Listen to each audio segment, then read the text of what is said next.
नए नए तरीके से गीता भगवान ने ज्ञान का संदेश दिया है।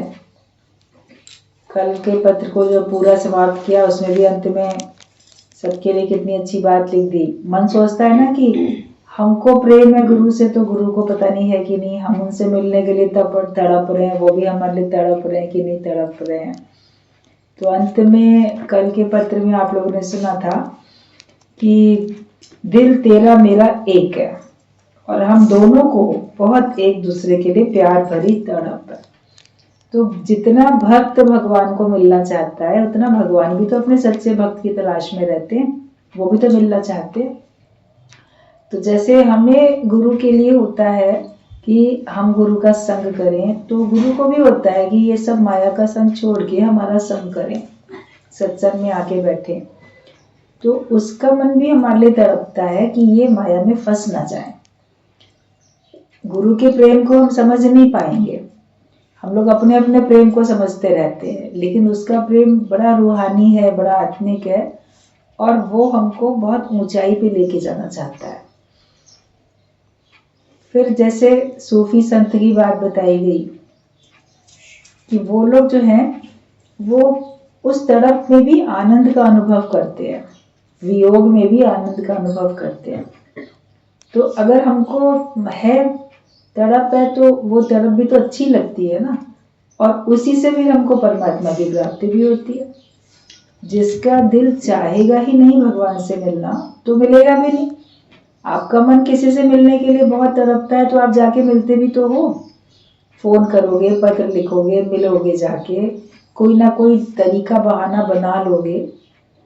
गोपियां भगवान कृष्ण से मिलने के लिए जाती थी तो कोई ना कोई, अगर सीधे रास्ते नहीं जा पाती थी, कोई ना कोई बहाना बना लेती थी। अपने घर का पानी घड़े में भरा रखा है, उसको पलट दिया, फिर बोली पानी नहीं रहे, लाओ मैं पानी भरने जा रही हूँ। तो पानी खुद ही खत्म कर दिया, खुद ही कहीं चुपचाप गिरा दिया, बोले हम पानी भरने जा रहे हैं। उस बहाने से ही चली जाती। मिलने की तड़प थी ना, तो उसमें मार्ग मिलता है। तो आपको भी जब इतनी परमात्मा के लिए तड़प हो जाए तो फिर आपको मार्ग भी मिलेगा। When there is will, there is a way. जहाँ चाह होती है तो वहाँ राह भी होती है। आप चाह अपनी सच्ची रखो, आपकी चाह में अगर खोट है तो भगवान नहीं मिलेंगे, लेकिन तुम्हारी चाह सच्ची है कि मुझे परमात्मा मिले, और परमात्मा किस रूप में मिलेगा ये भी सोचो। आनंद और शांति के रूप में परमात्मा मिलता है। आंखों से तो देखने में नहीं आता है, लेकिन जब आपको अपने अंदर में बहुत आनंद का अनुभव होता है, आप अंदर में बिना किसी कारण के भी प्रसन्न अपने को महसूस करते हो और मन में बड़ी शांति है, किसी बात में भी आपका मन अशांत नहीं है, तो आनंद और शांति के रूप में भगवान आपके अंदर विद्यमान हो जाते हैं। बाकी तो जो आकृति आपने बना के रखी है, जिस इष्ट के प्रति आपकी ज्यादा श्रद्धा भावना है, वो तस्वीर आपके दिल में रहेगी, वो एक अलग बात है। कोई राम को मानता है, कोई कृष्ण को मानता है, कोई देवी को, कोई हनुमान को, कोई शिव को, कोई विष्णु को, किसी भी रूप में कोई किसी को भी मानता है, या गुरु के रूप में भी मानते हैं। कोई किसी को अपना गुरु मानता है, कोई किसी को अपना गुरु मानता है, तो उसके हृदय में फिर गुरु विद्यमान होते हैं, वो उनकी छवि देखता है, तो वो एक अलग बात है। लेकिन भगवान मेरे हृदय में है तो भगवान का रूप न रेख न रंग कुछ, त्रय गुण ते प्रभु भिन्न। तो वो जो भगवान है वो कैसे पता चलेगा मेरे अंदर विद्यमान है? आनंद और शांति के रूप में पता चलेगा। और ज्ञान है तो समझो कि आपके पास भगवान है। फिर ज्ञान से आपका आचरण ठीक हो जाता है तो समझो भगवान आपके अंदर में है। क्योंकि अच्छाई में आपको भगवान दिखता है ना, बुराई में तो आपको भगवान नहीं दिखता। आप खुद ही ये बात कहते हो कि ये कितना अच्छा है, जैसे बिल्कुल भगवान का रूप है। और कोई बहुत पापी होगा, अपराधी होगा, दुष्टता करने वाला होगा, उसको नहीं बोलोगे कि भगवान का रूप है, तो बोलोगे कि देखो कैसा है ये तो बिल्कुल शैतान का, राक्षस का स्वरूप है। तो इसका मतलब अच्छाई में भगवान बसते हैं ना, जहाँ जहाँ अच्छाई है वहाँ भगवान बसते हैं। तो गुडनेस इज गॉड। तो हमारे अंदर सब अच्छाइयाँ आ जाती हैं। हम अच्छा सोचते हैं, अच्छा बोलते हैं और अच्छा कर्म करते हैं। अब हमारे अंदर बुरा किसी के लिए सोचने के लिए भाव ही नहीं जाता है, तो समझो भगवान आपके अंदर विद्यमान है। अगर आप मन में किसी के लिए बुरा सोच रहे हो तो आपके अंदर भगवान नहीं है, आप जीव भाव में हो, आपके ऊपर अज्ञान हावी है, और वो भी अज्ञान ऐसा जो आपको बहुत गिरावट की तरफ लेके जाएगा। किसी के लिए भी अगर आप बुरा सोचते हो, नुकसान पहुंचाने की सोचते हो, घृणा रहती है, नफरत रहती है किसी के भी अंदर, किसी के प्रति भी, तो वो भावना याद रखना, वो तुम्हें पता नहीं कहां से कहां गिरावट में ले जाएगी। अपनी भावना का ही फल पाओगे। तुम्हारे कर्म ऐसे हैं जो कि तुमने मन से बनाए, जिससे तुमको आगे नुकसान मिलेगा। गुरु बचा लेता है, अपना ज्ञान देके, सही समझ देके वो हमको बचा लेता है कि सोचो तो अच्छा सोचो, सबके लिए भले की भावना हो, और बोले भी तो सबके लिए अच्छा बोले, ऊंचा उठाने वाली बात बोले, प्रेरणादायी बात बोले, और कर्म भी सबके भले का करो। और एक भजन आता है कि भला किसी का कर ना सको तो बुरा किसी का मत करना, फूल नहीं बन सकते हो तो कांटे बन के मत चुभना। भला करो हर एक का, लेकिन अगर किसी कारण से आप भला नहीं कर रहे हो सबका या किसी का, तो कम से कम बुरा तो नहीं करो ना उसका, उसको उसके हाल पे छोड़ दो। या तो आप उसका मदद करो, उसका भला करो, और मदद नहीं कर सकते, भला नहीं कर सकते, तो आप उसको उसके हाल पे छोड़ दो। फिर उसके लिए बुरा भी क्यों करने चलते हो? कोई दूसरे के मार्ग में कांटे बिछाना चाहता है, बिछाता है, अकारण ही या कोई कारण भी होता है। अब कारण को तो आप दूर करो, आपके हाथ में है, और अगर कारण को दूर करना आपके हाथ में नहीं है तो भगवान पे सौंप दो। अगर कारण दूर आप नहीं कर सकते तो भगवान पे सौंप दो ना, उसके ऊपर तो विश्वास रखो। तो जब हम उसके ऊपर विश्वास रख लेते हैं तो हमारे मन में शांति आ जाती है। जहां विश्वास की कमी हुई, आपका मन अशांत होना शुरू हो जाता है। तो विश्वास हमेशा परमात्मा में हो, और अपने निश्चय को याद रखो। मैंने कौन सा निश्चय किया, अपने लक्ष्य को हमेशा याद रखना चाहिए, और अपने अंदर में रहे हमेशा आनंद और शांति। अभी जैसे वाणी में गुरु जी की बात चल रही थी कि अपने को प्रसन्न करो। आप संसार में सबको प्रसन्न नहीं कर सकते हो, जगत में कोई किसी का नहीं है, वो आपको लगेगा कि ये मेरे हैं, लेकिन अपने सुख और स्वार्थ से सब बंधे हुए हैं संसार में जितने लोग हैं। और आप सबको खुश करने चलोगे, आप सबको खुश कर भी नहीं पाओगे। निराकार परमात्मा सबको खुश नहीं कर पाया तो आप कैसे कर पाओगे? भगवान से ही सब नाराज रहते हैं। क्या सारे लोग भगवान से राजी रहते हैं? भगवान से कितने लोग शिकवे शिकायत करते रहते हैं। आप लोग भी ज्ञान में आने से पहले हो सकता है कई बार भगवान से नाराज हुए होंगे, भगवान से शिकायत की होगी, भगवान तुमने ऐसा क्यों कर दिया, भगवान तुम्हें ऐसा नहीं करना चाहिए था। कभी तो ताना उलाना दिया होगा ना भगवान को। अब समझ आ गई तो अब नहीं देते हो, अब आप भगवान की मर्जी में अपनी मर्जी मिला के एक करके चलते हो। तो कैसे अब आपका मन किसी के लिए भी शिकवे शिकायत नहीं करता है। अब आपका मन भगवान में के विश्वास में रहता है कि भगवान जो करते हैं वो भला करते हैं, मेरे लिए भगवान अच्छा करते हैं। वो शिकवा शिकायत आपका अब खत्म हो जाता है। तो प्रेम में रहो, सबके लिए अच्छा करो, अच्छा सोचो, भला करो। भला नहीं कर सकते तो बुरा तो कम से कम नहीं करो, किसी के लिए भी हमको बुरा नहीं करना है। ये अपने अंदर में अपने आचरण को हमें देखना है, उससे आपके मन में शांति रहेगी। अगर आप किसी के लिए बुरा नहीं सोचते हो और किसी का बुरा नहीं करते हो तो आप ही का मन आनंद में रहेगा, आप ही का मन शांत रहेगा। और जब आपका मन शांत रहेगा, आनंद में रहेगा, तो आपके अंदर परमात्मा विद्यमान हो जाएंगे। सच्चाई में, सफाई में तो भगवान आते हैं, शुद्धता में, पवित्रता में तो भगवान आते हैं। एक दिन ये जब बात चल रही थी किष्किंधा कांड की, तो कहा कि हनुमान जी गए, राम को लेके आए और सुग्रीव से मिलवाया, क्योंकि सुग्रीव तो जंगल में वहां पर थे। तो उसने सोचा पता नहीं कौन है, कहीं मेरे भाई ने तो कहीं मेरे को मारने के लिए किसी को नहीं भेज दिया। तो उन्होंने, सुग्रीव ने हनुमान को भेजा।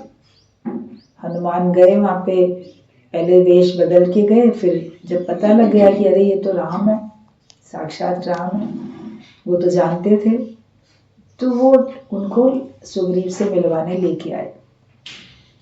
तो कहा जैसे हनुमान लाया सुग्रीव से मिलवाने राम को, तो ऐसे तुम्हारे अंदर का प्रेम, तुम्हारे अंदर की पवित्रता, तुम्हारे अंदर का ब्रह्म भाव, ये हमको भगवान से मिलवाता है। आप तो जीव हो, आप तो साधारण हो, लेकिन जब आपके अंदर में अलौकिक, असाधारण आत्मिक प्रेम जग जाता है, तो प्रेम के जरिए मैंने प्रभु को पा लिया। और जो पवित्रता है तो परमात्मा मिलता है। अगर आपके अंदर में पवित्रता है तो आपको परमात्मा मिलता है, अगर पवित्रता नहीं है तो परमात्मा नहीं मिलेगा। ब्रह्म भाव है तो परमात्मा मिलेगा। अपने 10 इंद्रियों से, मन से, बुद्धि से, सबसे ब्रह्म का आचरण होए, ब्रह्म में ही विचरण करो। ब्रह्म ही ब्रह्म हर जगह समाया, तिसे बिना कुछ नजर ना आए। ये बात पक्की हो जाए। हनुमान जी ब्रह्मचारी हैं, ब्रह्मचर्य का प्रतीक है, ब्रह्मचारी हैं।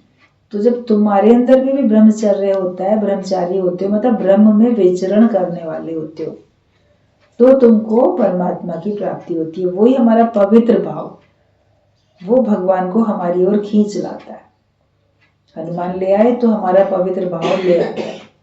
अगर आप अपने मन, वचन, कर्म से अपने धर्म अनुसार चलते हैं, जो आपका स्वधर्म है और जो आपका सांसारिक धर्म भी है, उसको भी अगर आप बहुत धार्मिक भाव से, मर्यादित पवित्रता के साथ अगर आप आचरण करते हो, तो आप ब्रह्मचारी मानने के योग्य हो।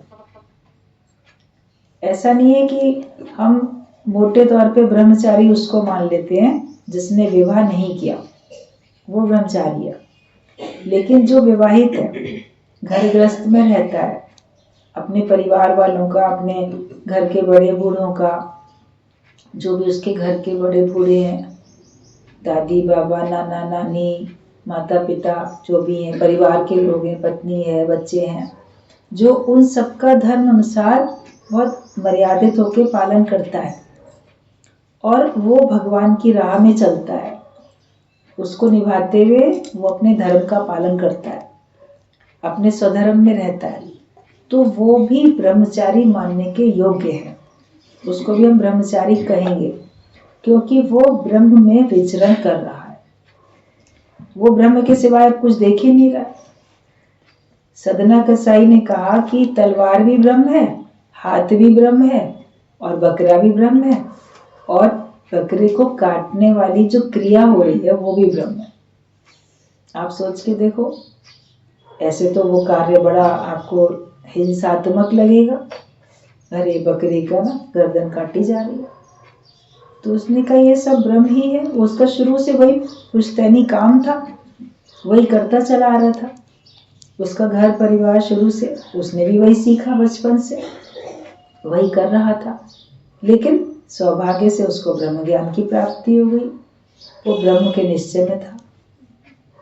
तो उसका विचरण जो हो रहा है, आपके विचारों का विचरण कहाँ हो रहा है, आपके विचार कहाँ जा रहे हैं, कौन सी गलियों में आपके विचार घूम रहे हैं, कौन सी गलियों में भटक रहे हैं, वो देखो। माया की गलियों में भटकते हो या ब्रह्म भाव में रहते हो, ज्ञान में रहते हो। हमारे अंदर ख्याल चलते रहते हैं ना, तो हमारे अंदर ख्याल चले तो केवल ज्ञान के चले, ख्याल चले तो केवल भगवान के ही चले, तो समझो कि आपको परमात्मा की प्राप्ति हो जाएगी।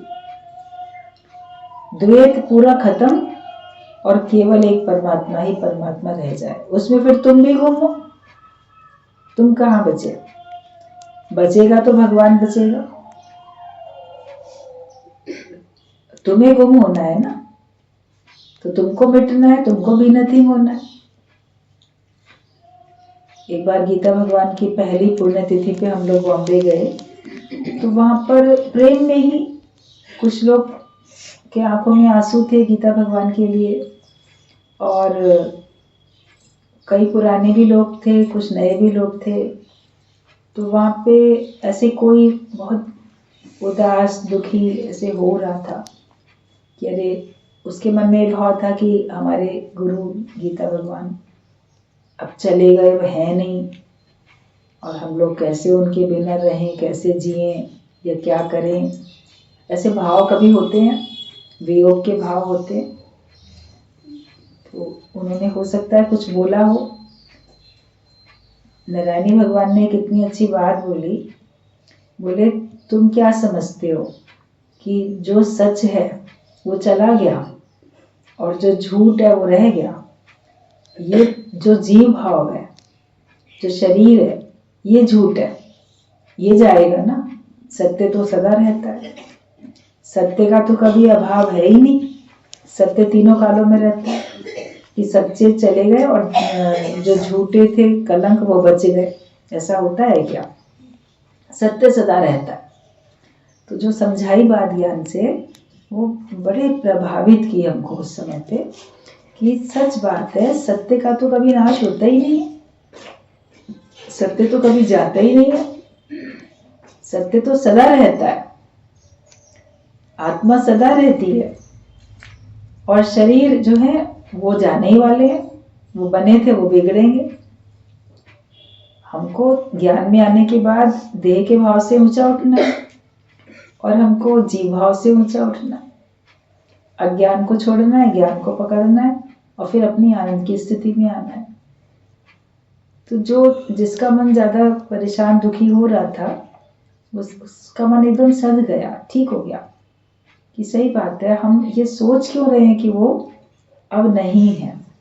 वे सत्य के रूप में सदा हर एक कोई रहता है, परमात्मा के रूप में, ज्ञान के रूप में हमेशा हर एक कोई रहता है, कोई कहीं जाता ही नहीं है। ना ज्ञानी व्यक्ति ना अज्ञानी व्यक्ति, कोई कहीं नहीं जाता है। जब सत्संग में ये बात सुनी, जब नए नए आए सत्संग में, तब ये बात जब सुनी पहली बार कि मृत्यु तो ना ज्ञानी की होती है ना अज्ञानी की होती नहीं है। देयर इज नो डेथ, मृत्यु बनी नहीं है। तो ये सब बातें बड़ी नई थी, कभी जिंदगी में नहीं सुना था कोई सा भी सत्संग। पहली बार अपने इसी सत्संग में आ गए थे कि जो अज्ञानी व्यक्ति है वो ये चोला छोड़ के दूसरा धारण कर लेगा तो उसकी मृत्यु कहाँ हुई? उसने केवल अपना रूप बदला ना, उसका ड्रेस बदल गई, उसका एड्रेस बदल गया। और जो ज्ञानी है वो भगवान से मिलके एक हो जाएगा तो उसकी भी मृत्यु कहाँ हुई? भगवान की तो मृत्यु होती नहीं, भगवान से मिलके एक हो गया। अगर भगवान सदा रहते हैं तो वो भी सदा रहता है, क्योंकि वो उनसे उनका रूप बनके, उनके जैसा बनके उनके रूप में समा गया। तो कोई कहीं जाता ही नहीं। फिर हर एक जिसकी याद है तो आबाद है, वो हमारी स्मृति में रहता है, वो हमारी याद में रहता है। हम जिसको याद करते हैं तो वो है ना। भगवान को भी आप याद करते हो, जहाँ याद करो भगवान भगवान वहीं रहते हैं जहाँ उनको याद कर लेते हैं। तो हम जिसको भी याद करते हैं तो वो स्मृति के रूप में, तो याद के रूप में तो हमारे दिल में रहता ही रहता है ना, कोई जाता ही नहीं है कहीं। तो ये सारी बातें हमें कितना बल देती हैं।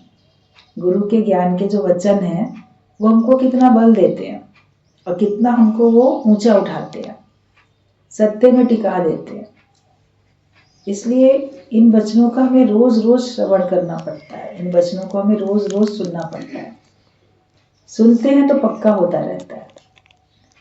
एक लकीर के ऊपर दूसरी लकीर रोज रोज खींचो तो वो कितनी पक्की हो जाती है, फिर रबड़ से भी मिटती नहीं है। पेंसिल से अगर आप एक लाइन खींची, उसी के ऊपर दोबारा खूब खींचा तो फिर वो मिटती नहीं है, रबड़ से नहीं मिटेगी। और फिर कागज भले फट जाएगा, पन्ना, लेकिन वो मिटने वाली नहीं है। तो ज्ञान इतना पक्का करो ना कि मिटने वाला नहीं है। तुम्हारा शरीर कागज रूपी पन्ना फट जाए लेकिन ज्ञान ना मिटे, कोई कितना भी मिटाने आए। काम व्यक्ति उल्टा करता है, ज्ञान को पक्का नहीं करता, रोज रोज अज्ञान को पक्का करता है। अज्ञान के विचार, माया के विचार, दुख के विचार, उनको पक्का करता है। उनको पक्का करता है तो फिर वो गुरु कितना भी उसको मिटाने की कोशिश करे तो आपने इतना पक्का करते रहते हो, उसको मिटने ही नहीं देते हो। अगर थोड़ा गुरु मिटाएगा तो तुम उस पर और लकीर खींच दोगे, फिर तुम्हारा शरीर एक दिन समाप्त हो जाता है, लेकिन तुम्हारा अज्ञान नाश नहीं होता, अज्ञान की निवृत्ति नहीं होती। उसी वजह से बार बार जन्म मरण के चक्कर में आते रहते। जब तक अज्ञान पूरा नहीं जाएगा तब तक आवागमन का चक्कर रहेगा ही रहेगा। जब तक न मिटेगी वासना, बंधन न तेरा जाएगा। जो मन में जगत के प्रति, माया के प्रति जो भी वासना है, जब तक वो नहीं मिटेगी तब तक ये देह का बंधन तुम्हारा जाने वाला है नहीं।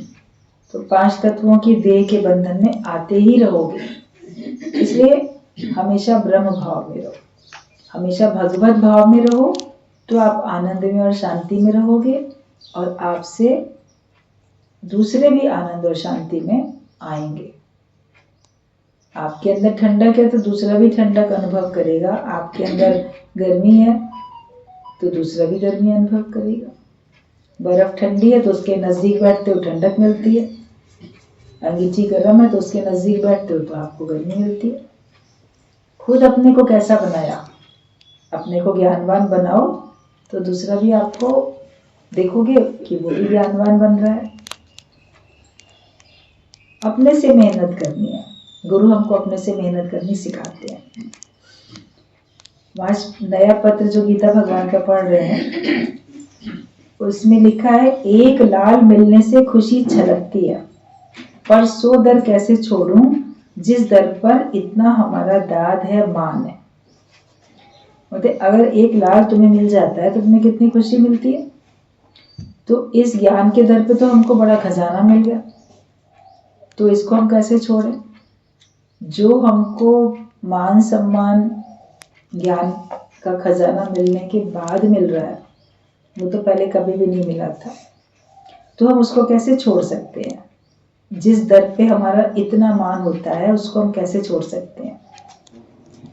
जिज्ञासु का काम है भगवान की इतनी प्रशंसा करे कि वे जल्दी परमात्मा के पास पहुंच जाए।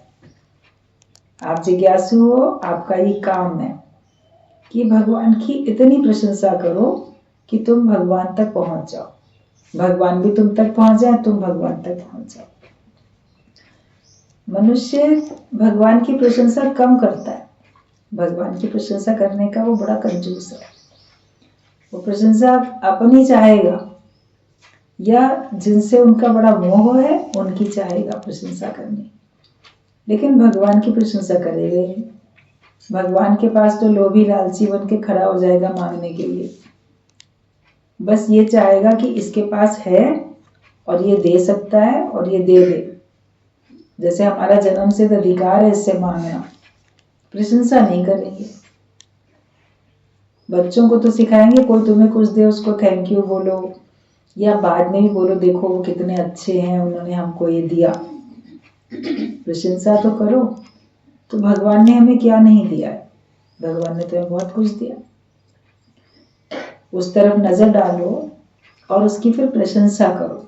ये भगवान की तरफ हमें दृष्टि डालनी है। याद रखो उसने हमें क्या क्या दिया, और हर दिन दे रहा है। जो श्वासें ले रहे हो वो भगवान ही तो दे रहा है हर दिन। कितने लोग ऐसे हैं जो कल की रात में, कल तक वो दुनिया से चले गए, उनकी श्वासें बंद हो गई, तुम्हारी आज चल रही है अभी तक भी। तुमसे उम्र में कम वाले लोग भी चले गए, लेकिन तुम हो, तो तुम भगवान के शुक्राने तो गाओ। आप बोलोगे मेरे को क्यों जिंदा रखा है भगवान ने, मेरे तो सारे काम पूरे हो गए हैं, मेरी तो जरूरत ही नहीं दुनिया में। कई लोग दुखी होते हैं ना, बोलते हमारी तो संसार में जरूरत भी नहीं है, हमको भगवान पता नहीं क्यों जीवित रखे, हम मौत मांगते हैं, हमको मौत मिलती नहीं है, और बाकी लोग जिनकी जरूरत है दुनिया में वो चले जा रहे हैं। तो ये तुम समझते हो ना कि तुम्हारी जरूरत नहीं है या फलाने की जरूरत है। भगवान ने क्या समझ रखा है, भगवान ने क्या सोच रखा है। आप बोलोगे मुझे क्यों जिंदा रखा, शायद दुख देखने के लिए जिंदा रखा है। ये हमारा सोचना गलत है। आपको दुखी होने के लिए भगवान ने जिंदा नहीं रखा, आपको मुक्त होने के लिए जिंदा रखा है। क्योंकि तुम अगर दुखी हो रहे हो इसका मतलब अभी तुम ज्ञानवान तो बने नहीं। तो तुमको ज्ञानी बनाने के लिए, तुमको आवागमन के चक्कर से छुड़ाने के लिए और निश्चय पक्का कराने के लिए भगवान ने हमको आज का दिन दे दिया। इस बात के शुक्राने मानो कि भगवान ने हमको आज का दिन भी दिया। सब आने जाने की बाजार में बैठे हैं, सब आ ही जा रहे हैं। जगह सराय कोई आए कोई जाए, अब भूल के यहाँ कोई दिल ना लगाए। दिल लगाना है तो एक भगवान से लगाओ, बाकी सबसे काम उतार के बैठो ना। किसी से हमारा प्रयोजन क्या है, किसी से हमारा कौन सा काम अटका हुआ है कि जो उसके जाने से हमको परेशानी हो रही है। हमारा किसी से कोई काम नहीं होना चाहिए। भगवान ने जितने दिन के लिए जिसको हम आपके बीच में रखा उसके लिए खुशी मनाओ। बाकी अब उसकी जरूरत कहीं और है, अब उसकी जरूरत भगवान को है। आप बोलोगे नहीं, इस व्यक्ति की तो मुझे बड़ी जरूरत थी, लेकिन तुम्हारी जरूरत से अधिक किसी और को जरूरत थी, तो भगवान ने उसको वहां भेज दिया। जहां ज्यादा जरूरी होता है भगवान वहीं भेज देता है। और जितने दिन के लिए तुम्हारे पास भेजना था उतने दिन के लिए तुमको भेजा, और उतने दिन के लिए उसको भी भेजा तुम्हारे पास। ईश्वर के खेल में आप कभी भी सवाल जवाब नहीं करो। ईश्वर के खेल में अपनी बुद्धि नहीं चलाओ। कल ही बात चल रही थी ना कि सत्संग के दायरे में रह के तुम संसार को देखो। आप सत्संग के दायरे से हट के संसार को देखोगे तो आप दुखी सुखी हो जाओगे। लेकिन सत्संग के दायरे में रह के ज्ञानवान होके जब आप देखोगे भगवान को, और भगवान में रह के जब आप संसार को देखोगे, तो फिर आप दुखी सुखी नहीं होगे। आप खेल करके ही देखोगे। तो हमेशा ज्ञान के दायरे में रहो, और तब आप जगत को भी अगर देखना है तो तब देखो। तो जिज्ञासु का एक ही काम है कि वो भगवान की इतनी प्रशंसा करे कि वे जल्दी परमात्मा के पास पहुंच जाए। उपजे चाह साध के संग। जो हम साध संगत में बैठते हैं, ज्ञान में रहते हैं, तो इससे हमारे अंदर चाह उपजती है। अगर यहाँ ना बैठो तो आपके अंदर परमात्मा को पाने की चाह भी नहीं उपजेगी।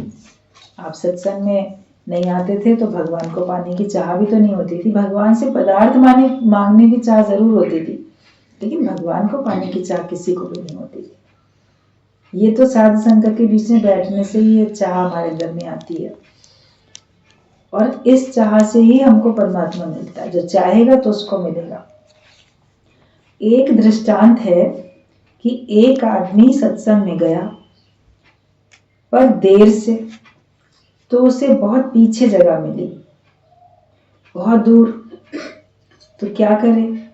तो उसने क्या किया, आगे बढ़कर जाने के लिए एक एक रुपया लोगों को देता हुआ आगे आगे गुरु के सामने तक पहुंच गया। तो इतनी सत्संग की कदर करनी चाहिए। उसको आगे बैठने की तलब थी और भीड़ इतनी, तो पीछे देर में आया तो पीछे जगह मिली। तो अब क्या करूं?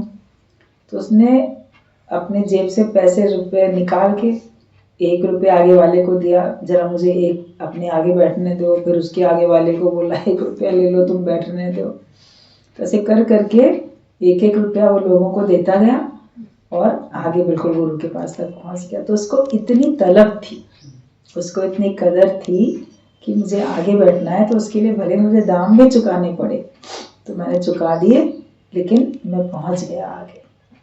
उसने आगे पहुंचने के लिए कोई युक्ति अपना ली। तो तुम भी भगवान तक पहुंचने के लिए, आगे पहुंचने के लिए कोई ना कोई तो युक्ति अपना सकते। इतनी तो अकल होनी चाहिए। अब उसको ये युक्ति रटाई थोड़ी हो गई किसी ने, उसको अंदर में समझ आई कि मैं इस तरह से आगे बढ़ सकता हूँ। कोई रिक्वेस्ट करके हाथ जोड़ के आगे बढ़ जाता है, कोई कुछ किसी को दे के आगे बढ़ जाता है, कोई कैसे अपने को योग्य बना लेता है, तो लोग उसको आगे जाने देते हैं कि नहीं आप आगे जाके बैठो।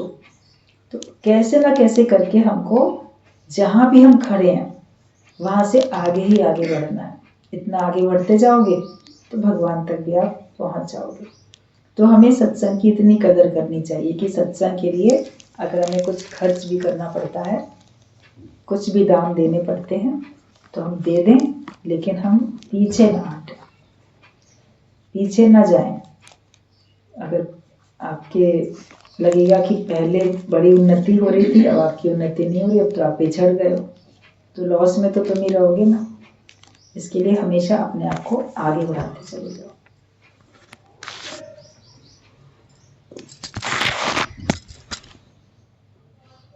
मेहनत करनी पड़ती है अपने